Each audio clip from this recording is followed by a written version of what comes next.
ஒரு வழியா Deepavali shopping start பண்ணிட்டோம் நாங்க. அன்னைக்கு பாப்பாவோட ஸ்கூல்ல வந்து பேரன்ட்ஸ் மீட்டிங். அதுக்கு தான் மேடம் இவ்வளவு சோகமா இருக்காங்க. போய் ப்ராஜெக்ட் கார்ட்லாம் வாங்கிட்டு நல்லா தான் சொன்னாங்க. நல்லா தான் படிக்கிறேன்னு சொன்னாங்க. ஆனா அவளுக்கு ஒரு பயம் போம்போது. அப்புறம் போயிட்டு அதெல்லாம் முடிச்சுட்டு வரும்போது லஞ்ச் சாப்பிட்டு அதுக்கப்புறம் தான் ஷாப்பிங் போனோம். கொஞ்சம் தெம்பா போவோம்ன்னு சொல்லிட்டு நாங்க சாப்பாடு சாப்பிடுறோம். அவன் என்ன சாப்பிடுறான் பாத்தீங்களா? ஆல்ரெடி சளி இருக்கு. ஆனா கொஞ்சம் கூட கேட்கறதே இல்ல சொல்றத.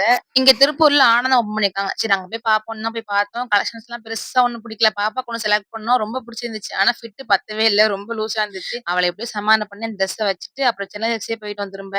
போயிட்டு குட்டி பையனுக்கு தான் பார்த்தோம். பார்த்தோனே ஒரு 2, 3 ட்ரெஸ் செட் ஆயிடுச்சு. அப்புறம் அவனுக்கு கிட்டத்தட்ட பாப்பாக்கு தான் ரொம்ப தொலாவி ஒரு கவுன் எடுத்துட்டு வந்தோம். இதுக்கு மேல என்னால இவன சமாளிக்க முடியாதுங்கிற அளவுக்கு பண்ணிட்டான். ஒரு பொண்ண புடிச்சுட்டு அந்த பொண்ண போட்டு பாடாப்படுத்தி எடுத்துட்டான். அந்த பொண்ணு என்னைய வந்து கட்டி பிடிச்சிருச்சு. "என்ன காப்பாத்துங்க" அப்படின்னு சொல்லிட்டு அந்த மாரி டார்ச்சர் பண்ணிட்டான் அந்த பொண்ண போட்டு. அதுக்கப்புறம் ஒரு வழியா குட்டீஸ்க்கு மட்டும் ட்ரெஸ் ஷாப்பிங் அன்னைக்கு முடிச்சாச்சு. இனிமே அடுத்து எங்களுக்கெல்லாம் ஷாப்பிங் பண்ணணும். தம்பியோட ட்ரெஸ் கடையிலேயே காட்டியிருப்பேன். அந்த ரெட் கலர் கோட் ட்ரெஸ். பாப்பாக்கு இந்த ஃப்ராக் எடுத்தாச்சு. ரொம்பவே சிம்பிளா இருந்தாலும் ரொம்ப அழகா இருந்துச்சு. நீங்க ஷாப்பிங் ஸ்டார்ட் பண்ணிட்டீங்களா? எங்க வாங்குனீங்கன்னு சொல்லிட்டு மறக்காம கமெண்ட் பண்ணுங்க. Bye by.